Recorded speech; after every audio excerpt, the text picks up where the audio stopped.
বিদায়ের সময় ঘনিয়ে আসছে ডিমারিয়ার, এসেছে নতুন শিশু, ছেড়ে দিতে হবে স্থান। কোপা আমেরিকা শেষ হলেই বিদায় বলে দিবেন ডিমারিয়া।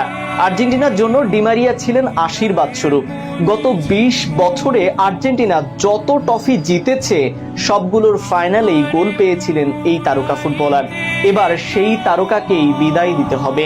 বিস্তারিত থাকছে শাহরিয়ার আহমেদের লেখা প্রতিবেদনে। আর্জেন্টিনার জন্য ডিমারিয়া ছিলেন আশীর্বাদ স্বরূপ।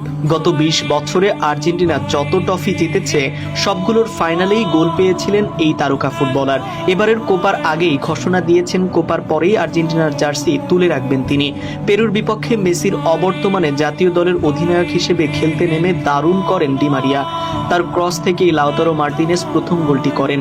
দলও জয় পায় ২-০ গোলের ব্যবধানে। ম্যাচ শুরুর আগে নিজের কন্যা সন্তানকে নিয়ে মাঠে নেমেছিলেন তিনি। কিছুটা আবেগপ্লুত হয়ে পড়েছিলেন তখন। ম্যাচ শেষে ডিমারিয়া ভারী কণ্ঠে তাই সময় ফুরিয়ে আসার আকুতি। আমি অনেক ভুগেছি, আমি জানি অনেক কম সময় বাকি আছে আমার। আশা করি বিধাতা আমাকে আরো একবার শেষ হাসি হাসাবে। দলের গুরুত্বপূর্ণ জয়ে গ্রুপ চ্যাম্পিয়ন হিসেবেই পরের রাউন্ডে ওঠে আর্জেন্টিনা।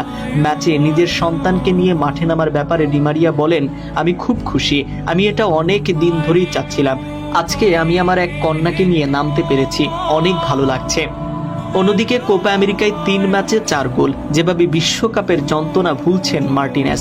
২০২২ সালে ৩৬ বছর পর আর্জেন্টিনা বিশ্বকাপ জিতলেও টুর্নামেন্টটা ব্যক্তিগতভাবে লাউতারো মার্টিনেজের জন্য ছিল ভুলে যাওয়ার মতোই।